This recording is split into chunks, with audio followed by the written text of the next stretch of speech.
Shalom, selamat pagi Bapak Ibu, selamat pagi saudara-saudari semua, selamat hari Minggu yang di bawah maupun yang di atas, boleh lambain tangannya di atas, di lantai 4, maupun Bapak Ibu yang di rumah mengikuti ibadah kami melalui YouTube. Saya percaya satu hal, kita datang ke tempat ini, kita ada di depan komputer kita, di depan screen kita, bukan hanya satu rutinitas, karena hari Minggu kita mesti ke gereja, kita nggak ada aktivitas, karena hari Minggu sudah diplot. Tapi saya percaya satu hal. Kita datang ke tempat ini, kita cari hadirat Tuhan. Karena bukan berkatnya, karena kita mau cari Tuhan sungguh-sungguh, amin Bapak Ibu. Kita mau cari satu pribadi yang kita percaya satu hal. Bukan waktu baik saja, tapi waktu baik tidak baik sekalipun. Saya percaya tuh pagi ini dengan satu tema, from impossible to possible, akan menjadi berkat buat kita semua. Kita nggak akan jadi orang yang sama lagi waktu keluar dari tempat ini. Kita nggak akan jadi orang yang biasa lagi. Tapi kita semua, maupun yang di Hall of Faith, maupun yang di rumah, kita akan menjadi orang yang luar biasa. Kita nggak jadi pemenang, tapi kita jadi lebih dari pemenang. Amin Bapak Ibu. Hari ini kita akan dilayani hamba Tuhan, Pastor Jeffrey Kadang, sosok yang udah gak asing lagi. Welcome Ko Jeffrey, welcome Kak Teti di MDC Lipo Cikarang. Dan gak lupa saya juga menyambut buat Bapak Ibu, saudara-saudari yang baru pertama kali hadir di tempat ini, di ibadah kami. Buat Bapak Ibu yang ingin mungkin lebih tahu lagi tentang ibadah kami, boleh hubungi Asher waktu pintu keluar di belakang setelah ibadah kami. Saya mengundang Bapak Ibu, sama-sama kita siapin hati kita. Mungkin kita mau salenin HP kita, maupun yang di rumah, kita mau masuk dalam doa, kita mau mulai ibadah kita. Bapa di surga, kami mengucap syukur Tuhan. Kami mengucap syukur buat kebaikan-Mu Tuhan selama 1 minggu ini Tuhan. Kami mengucap syukur buat penjagaan-Mu yang begitu luar biasa buat kami semua di tempat ini Tuhan. Kami sadar Tuhan kami terbatas oleh ruang dan waktu. Tapi kami percaya Tuhan kuasa-Mu tidak terbatas buat kami semua di tempat ini Bapa. Satu hal yang kami percaya Tuhan. Di musim apapun Tuhan, di season apapun Tuhan, kami atas menyembah-Mu, kami mau cari Engkau Tuhan. Kalau pagi ini Tuhan, kami diberi kesempatan, kami gak mau datang dengan hati yang biasa-biasa, tapi kami mau datang dengan hati yang luar biasa. Kami mau celebrate, kami mau merayakan Tuhan kebaikan-Mu Tuhan. Karena kami percaya kami menyembah Allah yang luar biasa Tuhan. Pagi ini, siang ini Tuhan, kami belajar from impossible to possible Tuhan. Tuhan, sungguh-sungguh Tuhan kami minta satu hal Tuhan. Biar firman itu Tuhan menjadi teori saja Tuhan. Kami gak mau menjadi pendengar saja, tapi kami mau menjadi pelaku firman-Mu Tuhan. Layakan kami semua juga para pelayan-Mu di tempat ini Bapa. Kami semua pelayan-Mu, kami semua jemaat-Mu, kami siap celebrate. Kami mau memuji, kami mau memuliakan nama-Mu Bapa. Di dalam nama Tuhan Yesus. Hanya di dalam satu nama yang luar biasa, di dalam nama Tuhan Yesus. Kami semua siap Tuhan memuji, memuliakan nama-Mu. Sama-sama kita katakan, amin.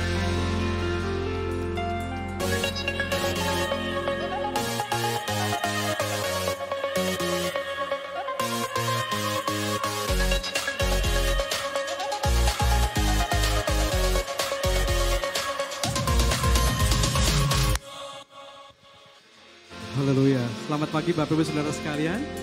Kita akan mulai ibadah kita pada pagi hari ini. Lambaikan tangan saudara, buat Tuhan itu baik. Amin. Bapak kami bersyukur buat kebaikan-Mu buat setiap kami. Biar pagi hari Tuhan dengan segenap hati kami datang Tuhan. Karena kami tahu sampai dengan pagi hari ini penyertaan Tuhan, kasih setia Tuhan selalu ada dalam hidup kami. Siapkan hati Bapak Ibu Saudara sekalian pagi hari ini. Kita mau sembah Dia. Kita mau naikkan ucapan syukur yang terbaik itu hanya bagi Tuhan yang begitu baik. Worship you God. Terima kasih buat semua yang Tuhan yang Engkau beri buat setiap kami. Kami mau angkat tangan kami pagi hari ini. Kami mau bersuka hanya bagi Engkau Tuhan. Haleluya Tuhan.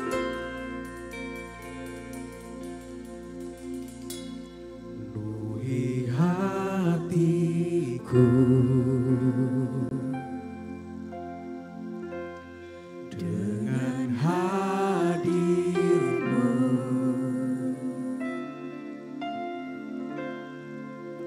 ku rindu memandang wajah-Mu oh kekudusan-Mu, bawaku dekat dalam hati-Mu.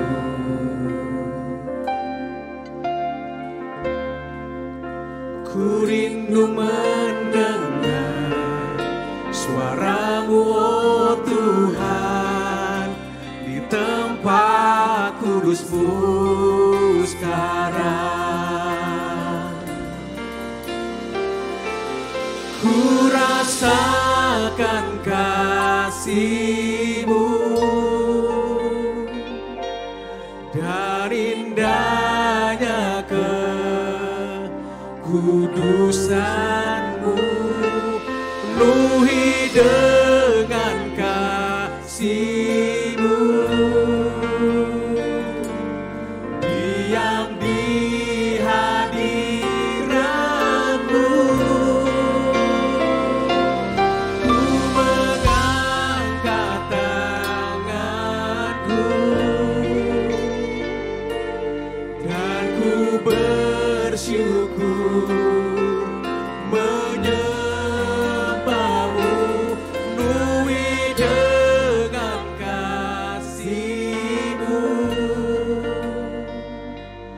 diam di hadirat-Mu. Berikan tepuk tangan yang luar biasa buat Tuhan pagi hari ini. Haleluya Tuhan. Haleluya Tuhan. Kau sungguh baik buat kami Bapa. Penuhi hati-Mu dengan hadir-Mu.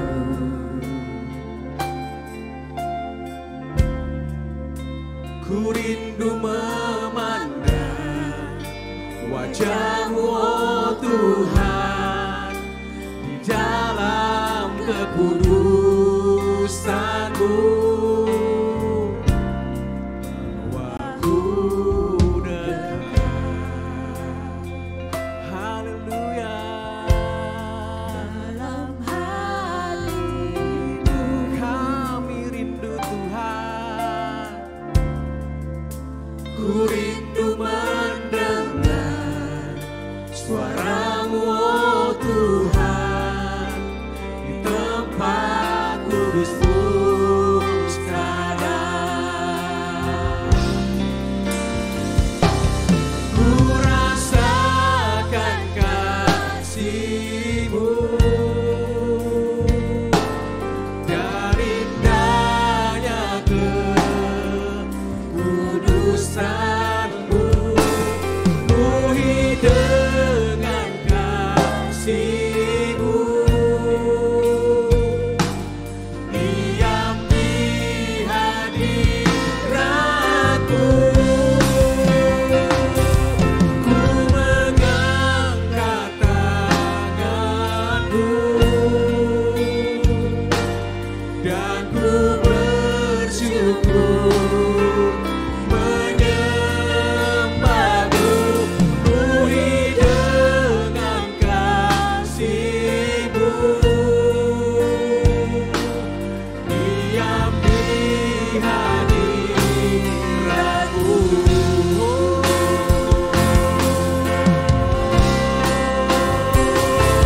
Ku rasakan kasih-Mu dan indahnya kekudusan-Mu, penuhi dengan kasih-Mu, diam di hadirat-Mu. Haleluya. Ku mengangkat tangan-Mu dan ku bersyukur menyembah-Mu, penuhi dengan kasih-Mu, diam di hadirat-Mu. Saya undang Bapak Ibu Saudara semua bangkit berdiri.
hari ini.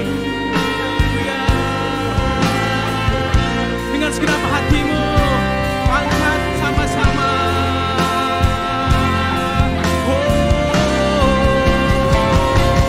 Ku rasakan kasih-Mu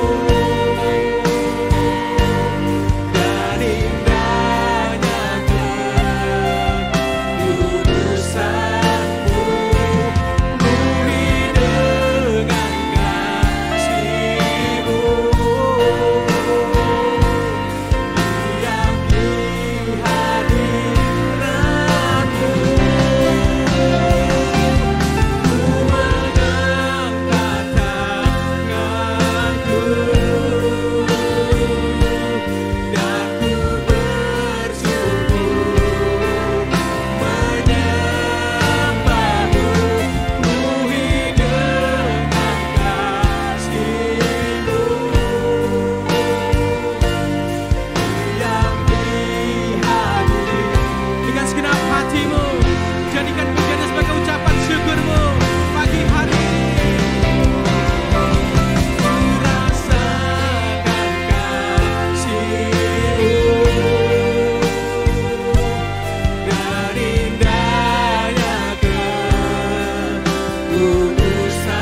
kasih setiamu yang menyertai kehidupan kami. Sehingga hari ini kami boleh ada di dalam rumah Tuhan. Kami di dalam kondisi yang sehat. Kami ada di dalam kondisi yang damai dan sejahtera di tengah-tengah kehidupan kami. Karena kebaikan Tuhan yang selalu menyertai perjalanan kehidupan kami. Kami bersyukur Bapa, berbicaralah di tengah-tengah setiap kehidupan kami. Karena Engkau adalah Allah yang baik, rancangan-Mu, rancangan damai sejahtera, penyertaan-Mu selalu ada untuk setiap kehidupan kami. Hanya di dalam nama Tuhan Yesus kami berdoa dan menyambut kebenaran firman-Mu. Yang percaya sama-sama katakan amin. Amin, amin. Silakan duduk ibu bapak saudara-saudari semuanya. Dan sambil saya membuka masker, saya minta izin untuk membuka masker karena tadi sudah di swab terlebih dahulu. Dan setiap pelayan juga yang ada di panggung ini juga semuanya telah di swab terlebih dahulu sampai pada asyir. Sehingga untuk menjamin kesehatan setiap kita juga tentunya. Selamat pagi, saya bersyukur kalau bisa melayani di tempat ini kembali lagi. Saya senang bisa berjumpa dan semuanya juga di dalam keadaan sehat, semuanya ada di dalam keadaan yang baik. Bisakah kita dalam beberapa detik ke depan kita kasih tepuk tangan yang terbaik bagi Tuhan Yesus untuk ucapan syukur apapun yang Tuhan sudah lakukan di dalam sepanjang hari-hari yang Tuhan lakukan. Tuhan baik. Tuhan menyertai setiap kehidupan kita. Dan hari ini saya ingin share sedikit, tetapi saya akan mulai justru dengan dari kisah di dalam firman Tuhan. Di dalam 2 Raja-Raja pasal yang keempat, ayat yang ke-32 sampai ayat yang ke-37. Yang seolah-olah sebenarnya akan berbicara tentang apa yang menjadi pergumulan setiap orang. Apa yang menjadi kerinduan setiap kita tentunya. Entahkah kita sebagai seorang tua yang mempunyai anak ataupun suami terhadap istri, istri terhadap suami, atau bahkan kita sebagai seorang pekerja, profesi muda, seorang pebisnis. Di dalam ayat yang ke-32 dari 2 Raja-Raja pasal yang keempat. Dan ketika Elisa masuk ke rumah, ternyata anak itu sudah mati dan terbaring di atas tempat tidurnya. Oh no, this is sad. Anak dari perempuan Sunem sudah mati dan terbaring di atas tempat tidurnya. Tetapi kemudian dikatakan di dalam ayat yang ke-33, sesudah ia masuk ditutup nyala pintu sehingga ia sendiri dengan anak itu di dalam kamar. Kemudian berdoalah ia kepada Tuhan. Lalu ia membaringkan dirinya di atas anak itu dengan mulutnya di atas mulut anak itu. Dan matanya di atas mata anak itu, serta telapak tangannya di atas telapak tangan anak itu. Dan karena ia meniarap di atas anak itu, maka menjadi panaslah badan anak itu. Ayat yang ke-35, sesudah itu ia berdiri kembali dan berjalan dalam rumah itu, sekali ke sana dan sekali ke sini. Kemudian meniarap pula lah ia di atas anak itu. Maka bersinlah anak itu sampai 7 kali, lalu membuka matanya. Kemudian Elisa memanggil Gehazi, yaitu hambanya, penolongnya. Kemudian dipanggilnya dia, lalu datanglah ia kepadanya. Maka berkatalah Elisa, angkatlah anakmu ini. Masuklah perempuan itu, lalu tersungkur di depan kaki Elisa. Dan sujud menyembah dengan muka sampai ke tanah. Kemudian diangkatnya lah anak itu lalu keluar.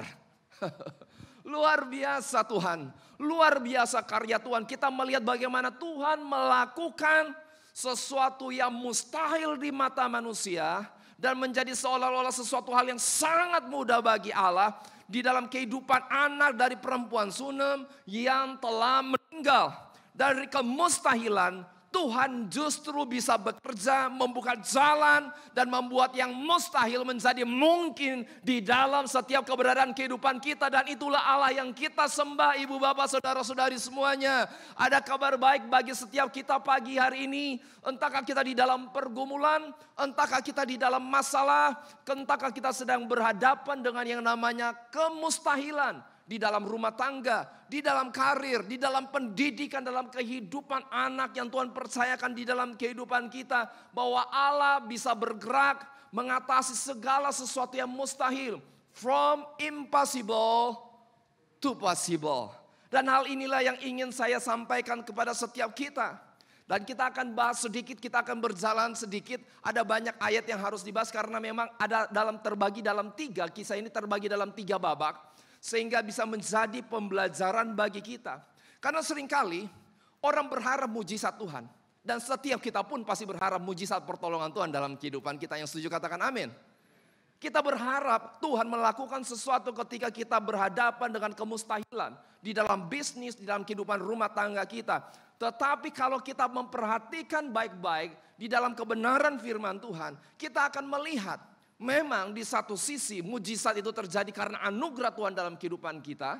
Tetapi di dalam satu sisi lain seringkali mujizat itu terjadi bukan karena kebetulan. Kebetulan saja sama si A.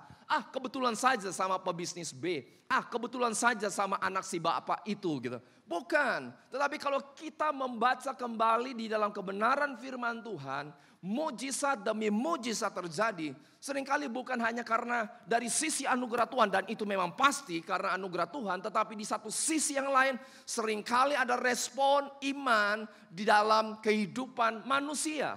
Dan hari ini kita belajar dari seorang perempuan yang namanya dikatakan dalam Alkitab, namanya tidak ditulis tetapi perempuan Sunem. Ditulisnya seperti itu. Kenapa dia bilang seperti itu? Itu bukan namanya tetapi karena dia berasal dari sebuah kota yang namanya kota Sunem. Sehingga di dalam Alkitab ditulis perempuan Sunem. Nah di dalam, kenapa perempuan tersebut bisa mengalami mujizat yang luar biasa di dalam kehidupannya. Anaknya yang mati kembali menjadi hidup oleh mujizat Tuhan. Kenapa dia menghadapi kemustahilan, tetapi kemudian Tuhan buka jalan di dalam kehidupannya. Tidak terjadi kebetulan. Karena kita bisa baca di dalam ayat pertama, di dalam 2 Raja-Raja pasal 4 ayat yang ke-8 sampai ayat yang ke-10. Kita akan melihat bagaimana perjalanan perempuan tersebut sehingga mengalami pertolongan Tuhan di dalam kehidupannya. Ayat yang ke-8 dikatakan begini. Pada suatu hari Elisa pergi ke Sunem dan di sana tinggal seorang perempuan kaya yang mengundang dia makan. Sebagian ada terjemahannya menuliskan perempuan terhormat, perempuan yang berkuasa. Atau dalam Alkitab kita dalam bahasa Indonesia perempuan kaya yang mengundang dia makan. Dan beberapa kali ia dalam perjalanan singgahlah ia ke sana untuk makan. Karena rupanya di dalam perjalanan jadi beberapa kali diundang oleh perempuan tersebut. Berkatalah perempuan itu kepada suaminya, sesungguhnya aku sudah tahu bahwa orang yang selalu datang kepada kita itu adalah abdi Allah yang kudus. Ibu bapak saudara-saudari semuanya, semua hal di dalam dunia ini tidak terjadi hanya karena kebetulan. Tetapi Tuhan seringkali juga melihat respon kita dalam menjalani kehidupan. Di sini dituliskan dan dengan sangat sengaja dituliskan bicara tentang status dari perempuan tersebut. Di sini ditulis dia sebagai perempuan kaya. Loh kenapa sang penulis di dalam Alkitab kemudian menuliskannya sebagai perempuan kaya? Karena rupanya untuk mengkontradiksi. Seringkali di dalam firman Tuhan kita akan melihat. Kalau di dalam firman Tuhan itu kadang-kala dituliskan seorang yang miskin. Kemudian kadang-kala dikomparasi lagi ada seorang yang kaya. Apa maksudnya? Karena rupanya seringkali orang di tengah-tengah keberadaan dirinya ketika segala sesuatunya cukup. Orang berhenti bergantung kepada Tuhan lagi. Ketika seseorang merasa dirinya justru digantungin oleh orang banyak. Karena ketika orang berada biasanya ada banyak orang yang membutuhkan, mencari, meminta pertolongan. Seringkali orang lupa daratan. Bukankah itu yang kita dengar dengan kisah seorang pemuda yang ingin mengikuti Yesus. Kemudian Yesus katakan, jual semua hartamu, bagikan kepada orang-orang. Dan kemudian beratlah dan sedihlah hatinya mendengar ucapan Kristus tersebut. Loh kenapa? Bukan karena Kristus sedang membenci orang yang berada dalam kehidupannya, orang yang kaya dalam kehidupannya. Tetapi Tuhan hanya ingin mengajarkan kepada kita semua bahwa ketika kita berada, ketika kita kaya, diberkati, maka berkat itu semestinya enggak jadi Tuhan dalam kehidupan kita. Tetapi justru kita harusnya tetap terus bergantung kepada Tuhan. Dan itu di dalam alasan dalam ayat yang barusan saja kita baca ditulis. Bukan karena penulis Alkitab tersebut sedang pilih-pilih kasih dengan status orang. Tetapi dia mau katakan, wow, ini orang diberkati, ini orang terpandang, secara keuangan tidak kurang. Tetapi sikapnya sangat bergantung kepada Tuhan. Itu yang ditunjukkan oleh perempuan tersebut. Karena dia sangat peka. dia katakan, aku tahu Elisa ini adalah hamba Allah, abdi Allah yang kudus. Dia katakan kepada suaminya, itu perkataan yang semestinya ada di dalam setiap kehidupan kita. Kita jadi orang yang peka, Kristen yang peka terhadap apa yang menjadi pekerjaan Tuhan di dalam kehidupan kita. Dia tidak sibuk dengan untuk kekayaannya, tetapi justru dia peka dan passionate dan semangat dengan yang namanya hadirat Tuhan di dalam kehidupannya. Perempuan dari Sunem ini peka dengan tuntunan Tuhan. Nah, di tengah-tengah kepekaannya tersebut, dia katakan, baiklah kita membuat sebuah kamar atas yang kecil yang berdinding batu, dan baiklah kita menaruh di sana baginya sebuah tempat tidur dan sebuah meja, sebuah kursi, sebuah kandil, dan apabila ia datang kepada kita, ia boleh masuk ke sana.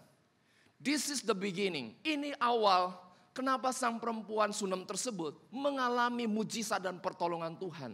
Sesuatu yang mustahil tetapi menjadi sesuatu yang mungkin di dalam kehidupannya. Yang pertama, dan kita bisa belajar dari hal ini. Yang pertama, perempuan Sunem tersebut, dia menyediakan ruang bagi Allah di dalam kehidupan rumah tangganya. Saya ulang, sang perempuan tersebut bukan asal saja mendapat mujizat Tuhan. Tetapi dari awal kehidupan perjalanannya ketemu dengan hamba Tuhan, dia menyediakan ruangan bagi Allah di dalam kehidupan keluarganya. Ini hal yang sangat penting. Karena ada banyak orang ingin Kristen, ingin mengalami pertolongan Tuhan, tetapi tidak membuka dirinya untuk membuka kehidupannya, menyediakan ruangan bagi Allah di dalam kehidupannya. Hal ini yang kita lihat tadi ketika perkataan sang wanita kepada suaminya. Aku tahu ini hamba Allah. Kita harus buat satu ruangan di dalam rumah kita. Untuk supaya dia bisa singgah, dia bisa melayani, dan dia bisa memberkati orang di sekitar kita. Dan dia katakan, kalau orang lain diberkati, masa sih keluarga kita tidak diberkati? Dengan kata lain seperti ini, saya bukan sedang bicara kepada ibu bapak saudara-saudara semuanya, mulai sekarang di rumah buat satu ruangan untuk hamba Tuhan bisa singgah dan tidur dengan secara gratis, bukan. Tetapi yang dimaksud dengan membuat ruang di dalam kehidupan, menyediakan ruangan bagi Allah di dalam kehidupan kita, artinya bicara tentang menyediakan waktu, menyediakan usaha, menyediakan pemikiran di dalam kehidupan kita untuk pekerjaan Tuhan, untuk hadirat Tuhan di dalam kehidupan setiap kita. Karena kebanyakan orang Kristen seringkali hanya berhenti menjadi Kristen hari Minggu. Ya, Kristen hari Minggu. Hari Minggu datang, ibadah, loncat, puji Tuhan, haleluya, aku bersyukur Tuhan. Dan kemudian dia rasa excited dengan kehidupannya, ada semangat yang baru. But the problem is, bukankah kekristenan bukan cuma berhenti di hari Minggu? Bukankah kekristenan kita bukan berhenti hanya di dalam gedung ini, tetapi kekristenannya kita harusnya berjalan dari Senin sampai kepada Senin depan lagi dalam kehidupan kita. Waktu kita berbisnis, mestinya kekristenan kita ada di dalam tempat tersebut. Ketika kita sedang membangun kehidupan keluarga kita, bukankah kekristenan kita harus ada dalam kehidupan rumah tangga kita pula? Dan ini yang dimaksud, ada banyak orang berhenti dan hanya jadi Kristen hari Minggu, bukan Kristen sepanjang minggu. Halo. Dan bukankah sebagian orang lagi hanya jadi berhenti jadi Kristen religius. Religius, senang dengan kegiatan agama. Ikutan pertemuan doa, ikut. Ibadah hari Minggu, ikut. Kesan hari Minggu, ikut. Tetapi kita berhenti hanya dalam sekedar aktivitas. Tetapi kita nggak belajar untuk menjadi Kristen yang relasional dengan Kristus dalam kehidupan kita. Pertanyaan saya, apakah kita relasional dengan Tuhan di dalam hari-hari yang kita jalani? Apakah kita berhenti hanya di hari kesan? Apakah kita hanya berhenti di dalam hari Minggu? Ataukah di dalam kehidupan keluarga kita, kita buat ruang?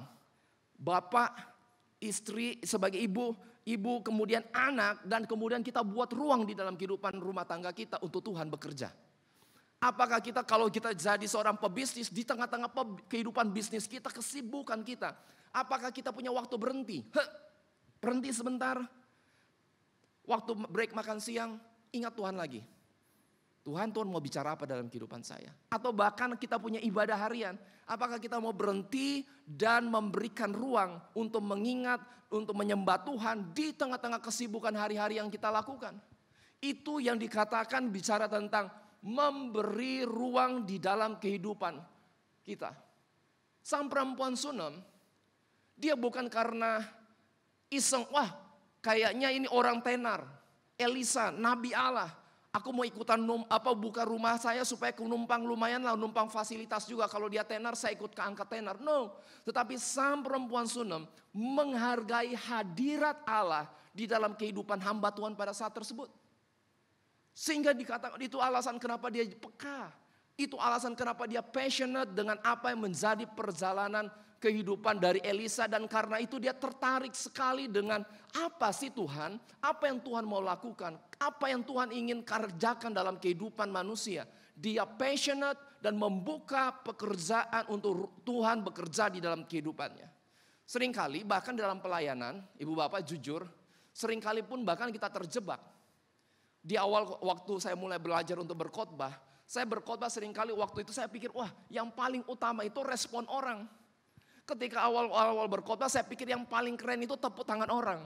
Yang paling keren itu ketika saya turun dari mimbar dan kemudian orang bilang, Dek kamu khotbahnya bagus banget. Itu rasanya wah dan itu seolah-olah itu yang dikejar. Tetapi ketika saya belajar lagi tentang kebenaran firman Tuhan lebih dalam, saya mendapati bahwa khotbah pun bukan hanya untuk membuat orang bersorak-sorai. Khotbah bukan untuk demi pujian orang, tetapi khotbah semestinya membuat orang ingat Tuhan bukan hanya di hari Minggu, tetapi dari hari Senin sampai kepada Seninnya lagi. Orang jadi ingat dan apa yang dia harus lakukan di dalam sepanjang minggu, bukan apa yang dia harus lakukan hanya di hari Minggu di dalam kehidupan kita.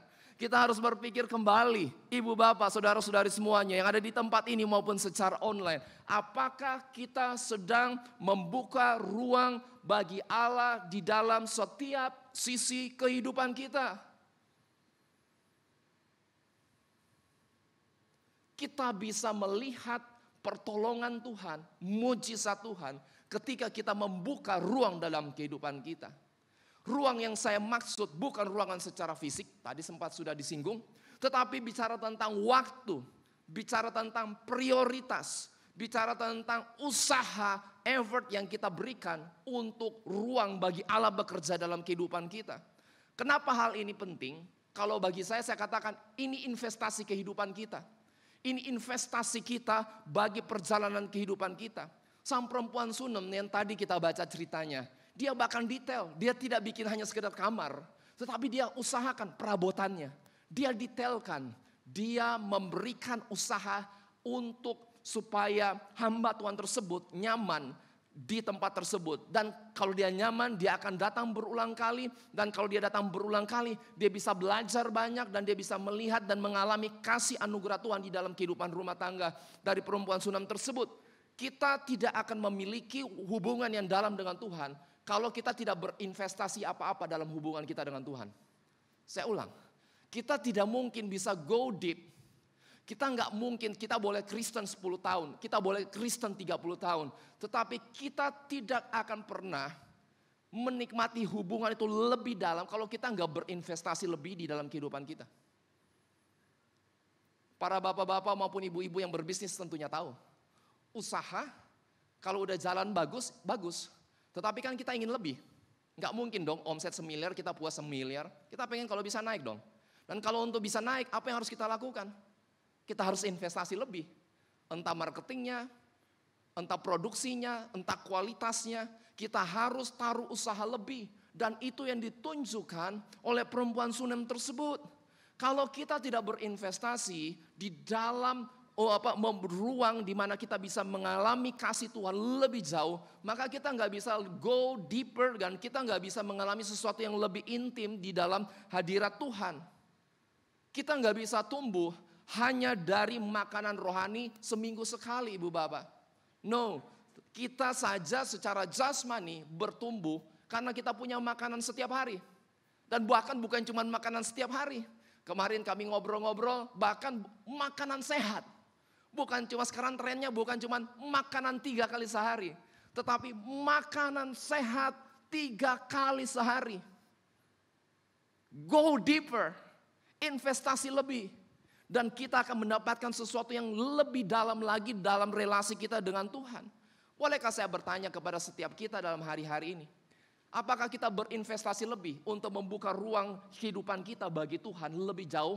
Lebih daripada 20 tahun yang lalu? Atau jangan-jangan apa yang kita lakukan 20 tahun yang lalu dalam keluarga kita, dalam bisnis kita, dalam relasi kita, hanya sama persis seperti apa yang terjadi bahkan waktu kita muda dulu?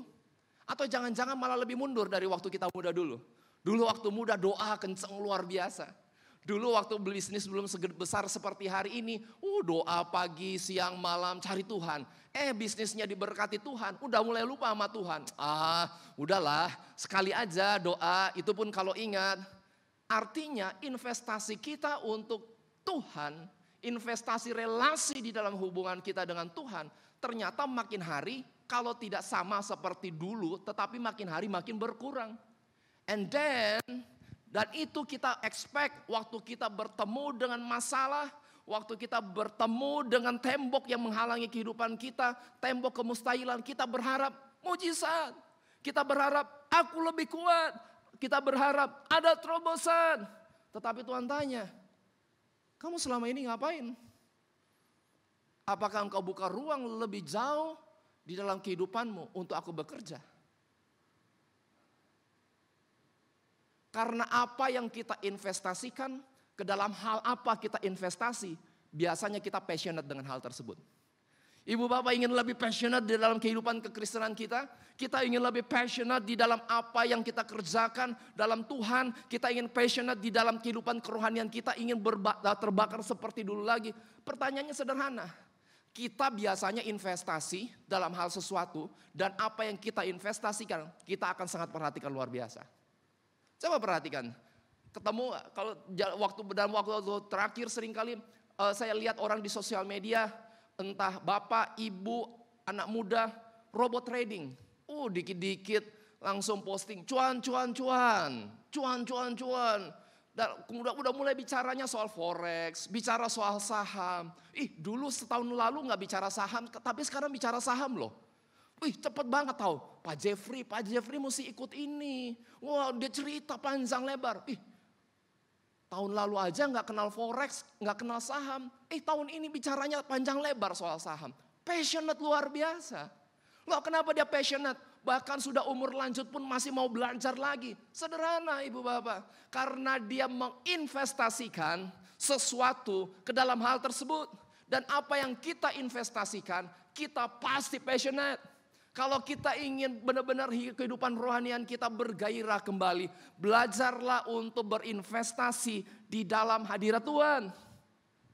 Itu hal yang penting di dalam kehidupan kita dan itu yang dinamakan membuka ruang bagi Allah di dalam kehidupan kita. Bagian yang kedua yang kita bisa belajar. Kalau sang perempuan Sunem ternyata dengan sangat sengaja membuka ruang di dalam kehidupan rumah tangganya. Untuk supaya Tuhan bekerja, membuka kehidupan rumah tangganya, supaya hadirat Tuhan turun di dalam kehidupan rumah tangganya. Bagian yang kedua, Tuhan lakukan sesuatu dalam kehidupannya, yaitu Allah akan menghidupkan kembali mimpi-mimpi yang lama terpendam. Itu yang terjadi dengan kehidupan sang perempuan Sunem. Ketika kita memberikan ruang bagi Allah di dalam kehidupan kita, Allah menghembuskan kehidupan bagi mimpi, bagi visi yang bahkan bagi kita mustahil, yang bahkan bagi kita sudah menyerah di dalamnya. 2 Raja-Raja 4 ayat yang ke-11 sampai ayat yang ke-13. Pada suatu hari datanglah ia ke sana, lalu masuklah ia ke kamar atas itu dan tidur di situ. Ini hamba Tuhan Elisa. Kemudian berkatalah ia kepada Gehazi, bujangnya, panggillah perempuan Sunem itu. Lalu dipanggilnyalah perempuan itu dan dia berdiri di depan Gehazi.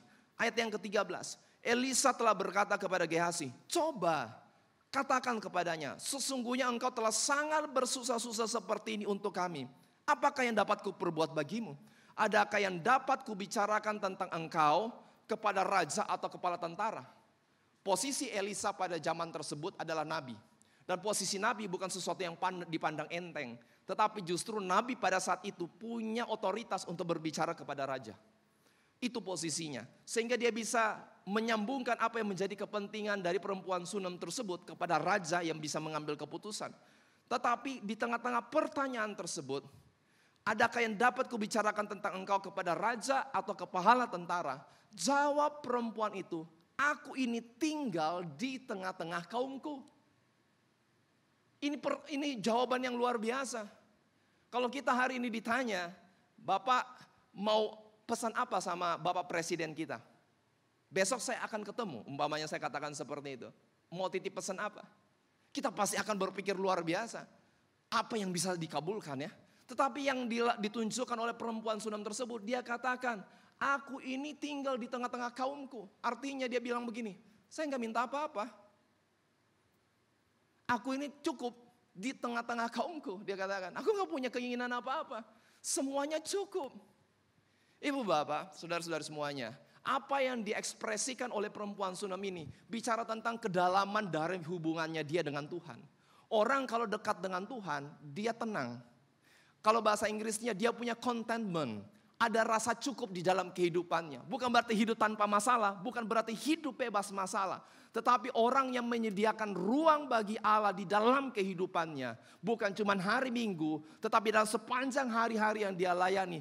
Dia akan punya rasa ketenangan itu di dalam hidupnya.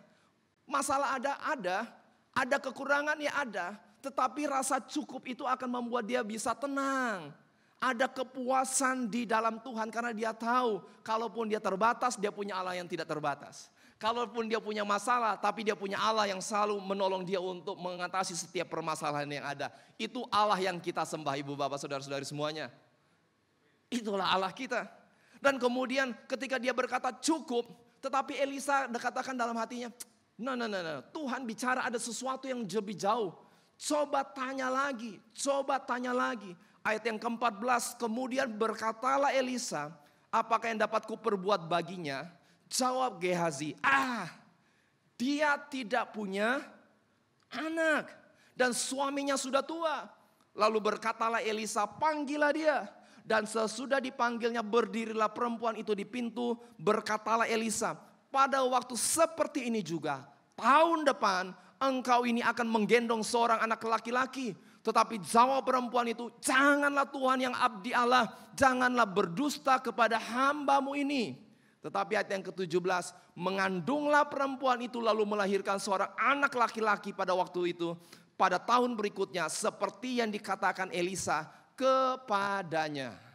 Ini luar biasa. Sang perempuan Sunam tersebut ternyata jauh di dalam hatinya. Walaupun dia tenang, ternyata dia punya mimpi yang dia sudah serahkan kepada Tuhan. Dan dia katakan tidak mungkin terjadi mimpi untuk mempunyai anak. Dan ketika itu Tuhan di tengah-tengah hadirat Tuhan, Tuhan tahu apa yang menjadi kebutuhan kita. Di tengah-tengah hadirat Tuhan, ketika orang tahu bagaimana mencari Tuhan di dalam kehidupannya, dia konsisten cari Tuhan, Tuhan tidak tutup mata dengan pergumulan kita. Tuhan tahu apa yang sedang terjadi dalam pergumulan kita dan bahkan pergumulan yang kita udah lepas. Pergumulan, kerinduan hati, visi, mimpi yang kita sudah kubur. Yang kita katakan, udah gak mungkin lah, saya sudah umur pak. Punya usaha lagi, buka usaha yang ini, udahlah gak bisa. Anak muda yang sedang bermimpi untuk S2 tapi udah kubur karena berkali-kali coba tetapi gak bisa tembus untuk dapat beasiswa. Kamu udah kubur hal tersebut. Tetapi saya mau katakan, Tuhan tahu apa yang terjadi di tengah-tengah keintimanmu dengan Allah. Tuhan tahu apa yang menjadi kerinduan hatimu. Karena dia Bapa yang selalu ingin memberkati kehidupan anak-anaknya. Dan itu yang terjadi. Dia katakan lewat hambanya Elisa. No, tahun depan engkau akan memiliki anak. Ibu bapak, jangan sibuk untuk mengejar mimpi, tetapi sibuklah untuk mengejar sang pemberi mimpi. Anak muda, para pengusaha, para profesi muda, jangan sibuk mengejar mimpi, tetapi sibuklah mengejar sang pemberi mimpi tersebut dalam kehidupan kita. Karena itulah yang Tuhan kerjakan. Even your deepest desire, Tuhan tahu. Kalaupun orang lain tidak tahu, dan bahkan kita sudah menyerah. Untuk anak barangkali, Tuhan tolong anak saya, bisnis anak saya. Tuhan tolong kehidupan keluarga kami. Tuhan tahu. Dan di tengah-tengah keintiman tersebut, Tuhan dengar dan Tuhan jawab. Tuhan ingin memenuhi kita dengan sukacita. Karena Tuhan tahu begini, Amsal 13 ayat yang ke-12. Harapan yang tertunda menyedihkan hati. Tetapi keinginan yang terpenuhi adalah pohon kehidupan. Itu kata Amsal. Bagaimana supaya apa yang menjadi kerinduan hati yang paling dalam kehidupan kita. Kita lihat Tuhan meresponinya. Mazmur 37 ayat yang 4. Dan bergembiralah karena Tuhan. Maka ia akan memberikan kepadamu apa yang diinginkan hatimu. So deep dalam kehidupan kita. Sangat dalam prinsip ini yang kita perlu belajar untuk lebih jauh di dalamnya. Jadi yang pertama, belajar untuk menciptakan ruang bagi Allah di dalam kehidupan kita. Gereja kita mempersiapkan, makanya kita punya aplikasi ibadah harian, Ibu Bapak. Waktu pertama ikut ibadah harian 3 kali sehari, saya itu kesel. Walaupun juga jadi staf gereja, walaupun jadi full timer, kesel juga gitu. Lagi asik-asik kerja, kalau pagi doa ibadah pagi kan enak lah Ibu Bapak ya. Sebelum mulai kerja ibadah pagi seneng gitu. Tapi kalau udah lagi kerja jam 12, udah lagi kejar nih sebelum makan siang harus semua pekerjaan diselesaikan. Tiba-tiba dipanggil ibadah harian, itu keselnya luar biasa gitu. Konsentrasinya kan pasti teralih. Berhenti semuanya. Dan kemudian harus ibadah harian lagi. Ingat Tuhan lagi, datang sama Tuhan lagi. Dan baru itu habis itu loading lagi. Tadi gue mau ngerjain apa ya? Ini yang mestinya dikerjain. Kadang-kala kesel gitu, kok gue mesti berhenti? Saya mesti berhenti. Tetapi saya mau katakan, kalau kita nggak berhenti, kita nggak akan menyediakan ruang bagi Allah. Berhenti itu, di dalam satu hal, itu merupakan investasi kita untuk datang kepada Tuhan. To have a rest. Kalau orang Kristen biasanya ngomong sabat. Sudahkah kita punya sabat dalam kehidupan rumah tangga kita? Sudahkah kita punya sabat dalam berbisnis kita? Sudahkah kita membangun sabat secara rutin di dalam kehidupan kita untuk bahkan kita secara pribadi? Karena we need that strength. Kita perlu berinvestasi supaya kita bisa jauh lebih dalam lagi kenal Kristus. Yang kedua, kalau kita bangun itu di dalam kehidupan kita, kita lihat Allah mulai bicara. Mimpi-mimpi yang lama, kerinduan hati yang sejalan dengan kehendak Tuhan. Tuhan bukakan, Tuhan mulai bicara. Pengharapan itu muncul. Tetapi di tengah-tengah pengharapan tersebut bukan berarti bebas masalah. Sang anak dari perempuan Sunam tersebut bertumbuh dewasa. Dan dia sedang membantu sang ayah di ladang. Tiba-tiba dia katakan, aduh aku sakit kepala, aduh aku sakit kepala. Dan sang ayah katakan, kamu pulang ke rumah. Ketemu dengan ibu, biar ibu yang merawat kamu. Dan kemudian sesuatu yang buruk terjadi ketika sang ibu merawat sang anak yang sakitan. Dan di dalam pangkuan sang ibu tersebut, anak yang Tuhan janjikan itu justru meninggal.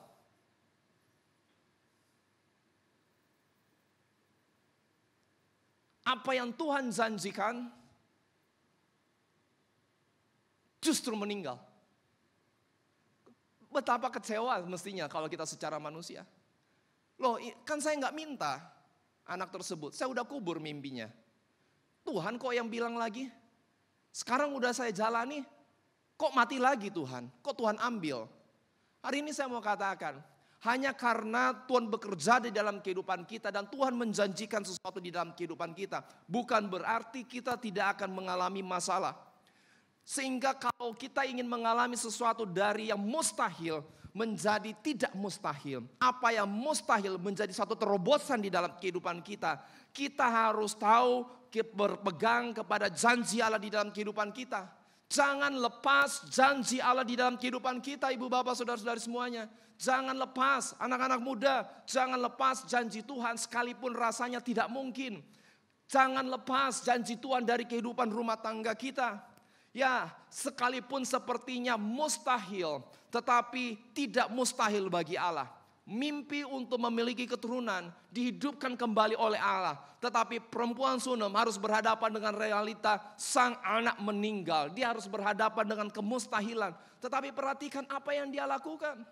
Ketika itu dalam ayat yang ke-21, lalu naiklah perempuan itu, dibaringkannya lah dia di atas tempat tidur abdi Allah. Dan ditutupnya pintu dan pergi. Sehingga anak itu saja di dalam kamar.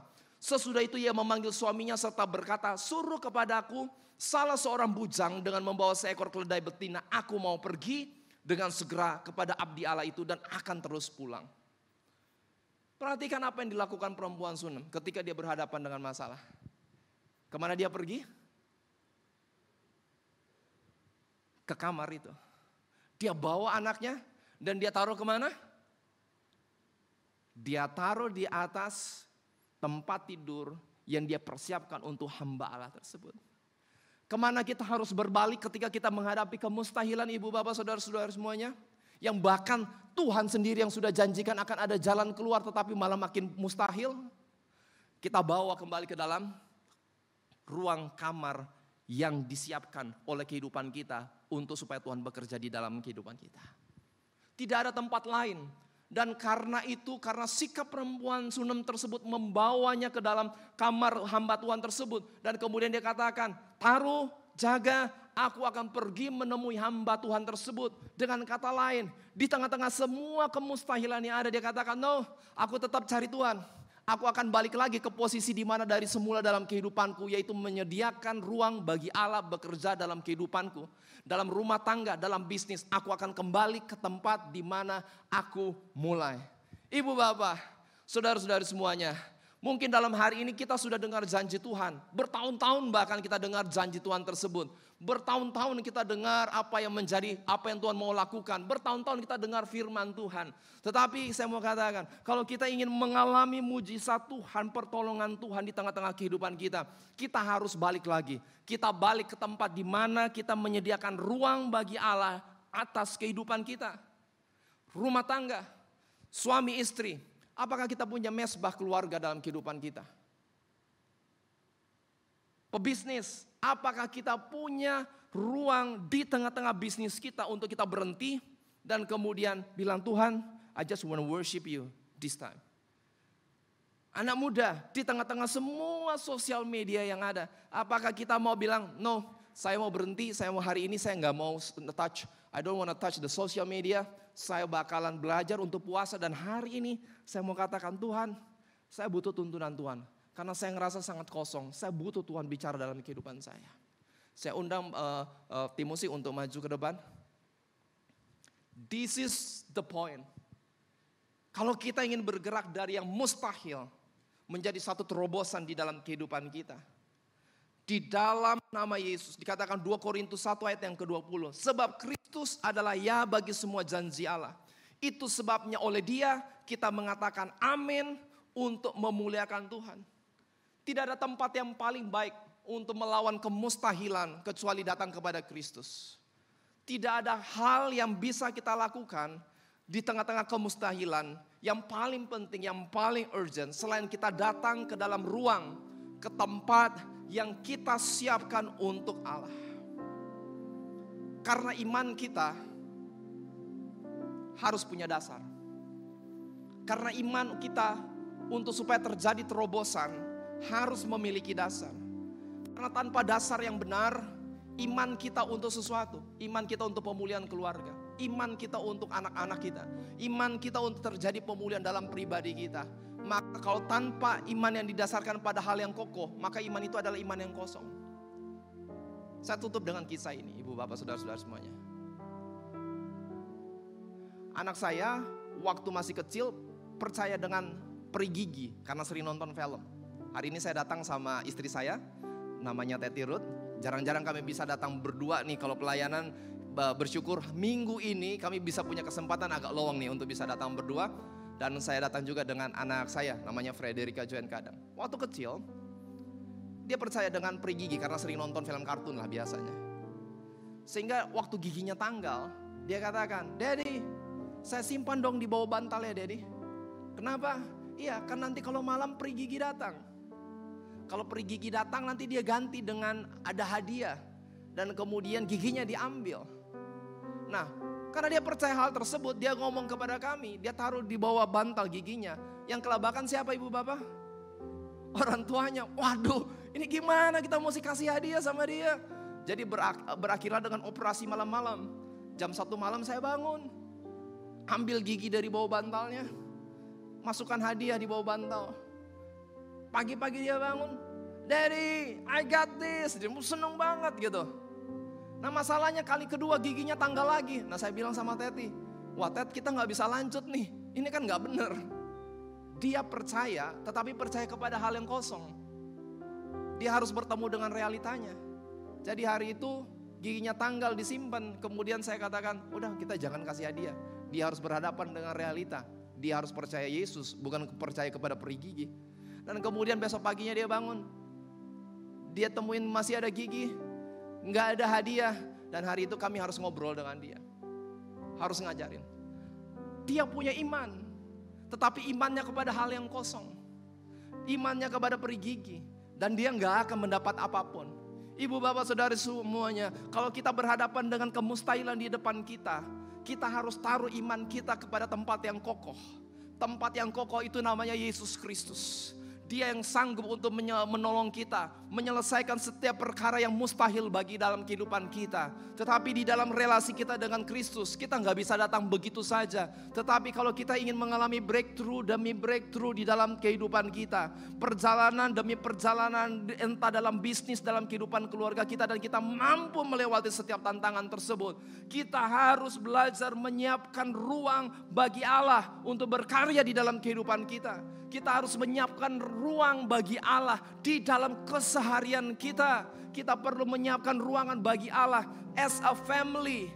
Waktu di mana papa, mama, anak, we have to pray. Enggak mau, we have to pray. Suami lagi malas, aduh capek, we have to pray. Ada lagi istri lagi bete, aduh di rumah ada masalah keluarga, keluarga besar ngomong gini begini, we have to pray. Apapun yang terjadi, kita harus siapkan ruangan di dalam kehidupan rumah tangga kita supaya Tuhan, hadirat Tuhan ada, supaya kuasa Tuhan bekerja di dalam kehidupan kita. Bukan nanti kalau sudah ada masalah, tetapi bahkan sekalipun tidak punya masalah, seperti wanita perempuan Sunem tersebut, dia katakan, aku harus siapkan. Karena one day, satu hari ketika aku berhadapan dengan kemustahilan, Tuhan tetap bekerja di dalam kehidupanku. Aku tidak hancur, aku bisa bergerak terus maju, dan aku bisa tenang, dan aku bisa kembali balik. Kalaupun mustahil, aku balik lagi dan aku letakkan itu di dalam ruangan itu. Dan aku berkata, aku akan deal dengan Tuhan hari ini. Aku mau melihat mujizat Tuhan. Saya percaya setiap kita dimanapun kita berada hari ini, Tuhan mau kerja dalam kehidupan kita. Tetapi apakah kita mau? Ayo investasi. Investasi di dalam kerajaan Allah. Investasi di dalam relasi kita dengan Tuhan. Kalau itu, mari sama-sama kita bangkit berdiri ibu bapak. Kita nyanyikan lagu ini. Yesus, kau telah memulai. Yesus, kau telah memulai. Amin, amin. Segala yang baik dalamku, Engkau menjadikanku Serupa gambaranmu yang berharga di matamu. Yesus, kau telah memulai karya yang mulia dalamku. Kau berikan Kau berikan hidupku sebagai ganti dosaku. karena kasih-Mu padaku. Mari sama-sama angkat tangan kita katakan, sekarang ku memuji-Mu, Allah yang setia, Yang tak pernah berbuat berbuatan tanganku. Sekarang ku menyembah-Mu, Allah yang mulia, sempurnakan segenap hidupku agar indah bagi-Mu. Hari ini izinkan saya berdoa buat ibu bapak di tengah-tengah. Mungkin engkau sedang menghadapi masalah, mungkin engkau sedang menghadapi kemustahilan di depanmu. Hari ini engkau katakan, Pak, iya Pak, tapi it's too late, sudah terlambat Pak.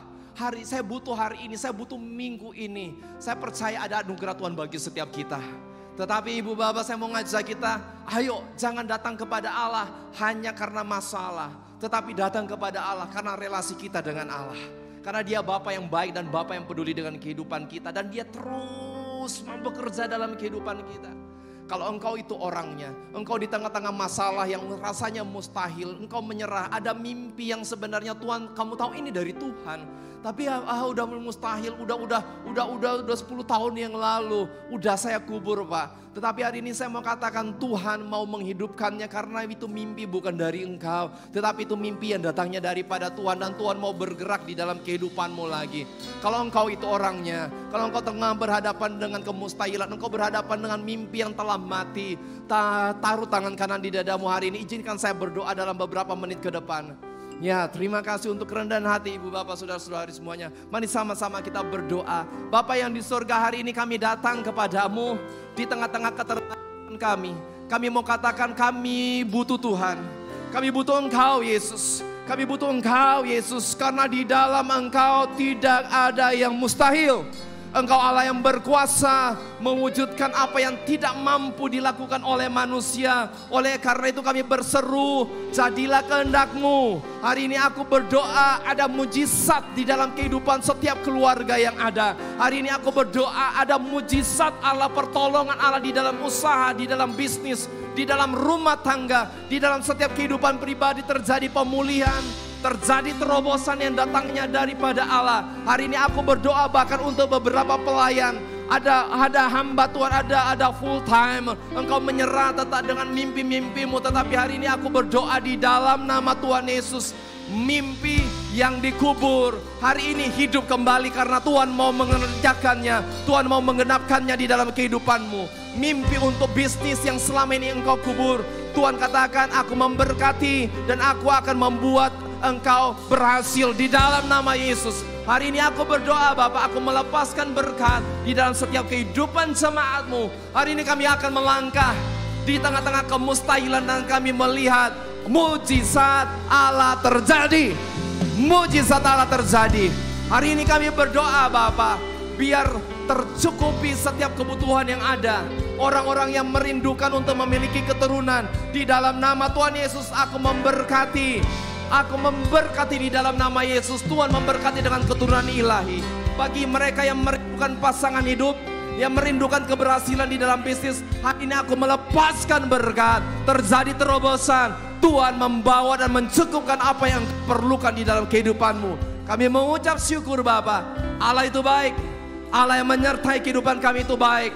Kami menyerahkan pengharapan kami dan kami mau berjalan di dalamnya. Hanya di dalam nama Tuhan Yesus. Yang percaya sama-sama katakan amin. Haleluya. Siapa yang diberkati firman Tuhan pagi hari ini katakan amin. Lambaikan tangan saudara, katakan Allah kita Allah yang dahsyat, amin. Berikan tepuk tangan buat Tuhan, come on. Sama-sama dengan saya.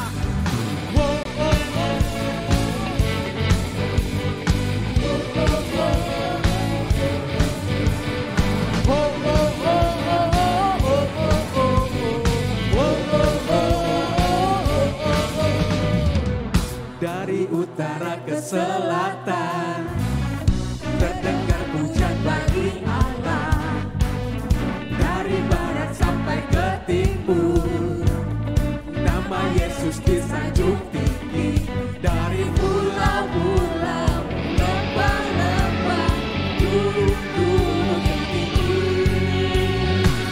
kemuliaannya disaksikan, kebesarannya diceritakan. Yesus, Yesus, nama Yesus, nama Yesus disanjung tinggi. Dari pulau-pulau, lembah-lembah, gunung-gunung yang tinggi,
Seluruh bumi sujud menyembah, tinggikan namamu, Allahku dahsyat berkuasa. Seluruh bumi sujud menyembah, tinggikan namamu, oh, tinggikan namamu, oh, tinggikan namamu, Allahku dahsyat. Berikan suara-suara yang lebih dahsyat lagi. Haleluya. Oh dahsyat Tuhan. Saya percaya kita semua diberkati Tuhan hari ini, amin. Sekali lagi terima kasih Pastor Jeffrey Kadang yang sudah menjadi berkat. Kak Etienne juga bersama-sama di tempat ini. Kita bersyukur buat kebaikan kemurahan Tuhan. Hari ini kita mendengar firman Tuhan bukan hanya untuk didengar, tapi kita mau jadi pelaku-pelaku firman Tuhan, amin. Sebelum kita mengakhiri ibadah pada hari ini, saya ingin sekali lagi mengingatkan buat Bapak Ibu yang rindu belajar finansial secara Alkitabiah. Pastikan Bapak Ibu mendaftar hari ini karena kelas akan dimulai minggu depan. Jadi pastikan Bapak Ibu mendaftarkan pada hari ini ya. Hubungi Ketua Kesan atau langsung bisa hubungin Pak Hendrata atau Melia kalau ada pada hari ini ya.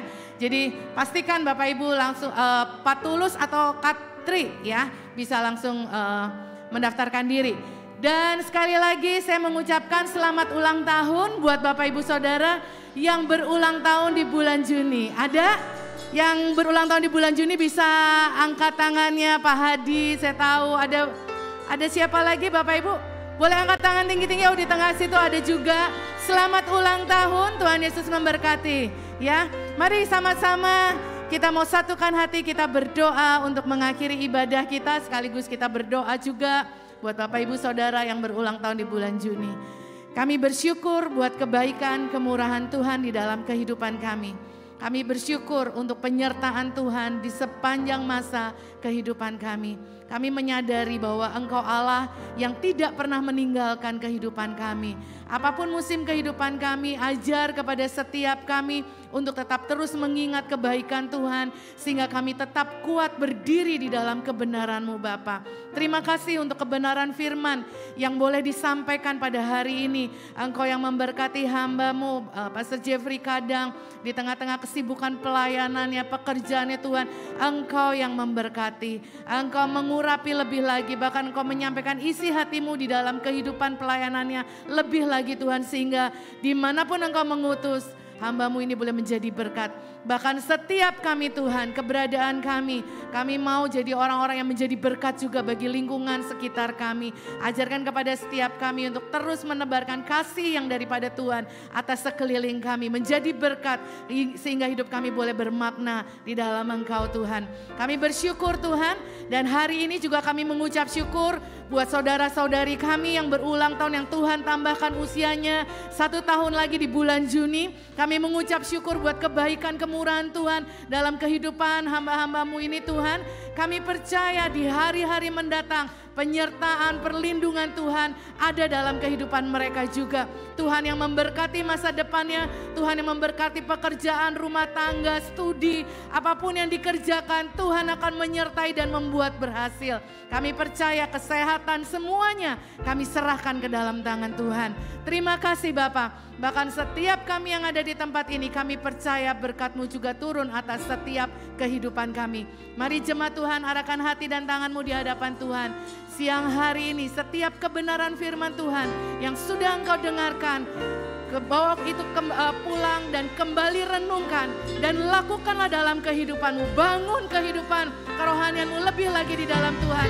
Percayalah, maka berkat daripada Allah Bapa, kasih daripada Tuhan Yesus Kristus atas setiap kehidupan kita, serta penyertaan daripada Roh Kudus yang menolong kita, mengajarkan segala sesuatu dalam kehidupan kita, tergenapi atas setiap hidup kita. Terimalah berkat ini di dalam satu nama, Tuhan Yesus Kristus Allah yang hidup. Mari semua yang percaya dan diberkati sama-sama katakan amin, amin. Selamat hari Minggu, Tuhan Yesus memberkati.